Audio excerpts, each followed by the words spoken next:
না যান এ থাক এবার বছরের বেগুনটা তো ভালোই হয়েছে মাশাআল্লাহ ভালো হয়েছে কিরে বাবা কি আব্বা বাবা এনে কি করিস ওই যে বেগুন দিয়ে দেখতেছি আরে মুইয়া তো খুঁজবে না যে বেটাটা কুটি খুনা গেল দেখ বেগুন বাড়ি খান দেখে আসুক এবার তো বেগুন মোটামুটি ভালো হয়েছে হ্যাঁ তো মুসা শুনুন কালকে হাট আছে কালকে তো হলো শনিবারই হাট বেগুন করা বেচা ওই যে আমরা ওই জমিন খান বেচা বানাইছে তখন যে বেগুন খান তুলি ওই জমিন খান নেই আরে আব্বা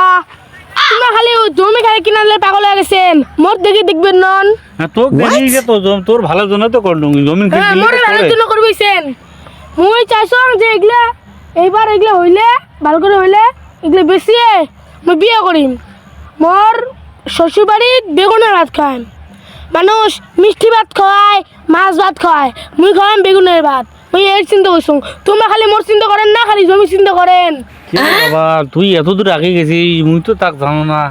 তা তুই এত বড় হয়ে গেছিস কত বড় হয়েছে আমার বিয়া তো অনেকবার নয় তো এগুলো বাবা। ভাবছো যে এগুলো বেশি বিয়া করিম তোমার কি ভাবেন খালি মধ্যেও তো দেখবেন না শালার বেটা কি করে এত কষ্ট করি মুই ইয়ে জন্য করো মুই মিলে বেগুন বিয়ে করিয়ে বেগুন মিলে ভাত দিবি শ্বশুর বাড়ি শালার এলে স্বল্প মানুষ করি কি হল মনটা চাই মুই নিজেই একটা বিয়ে করম যা বিয়ে বিয়ে না তো হ্যাঁ?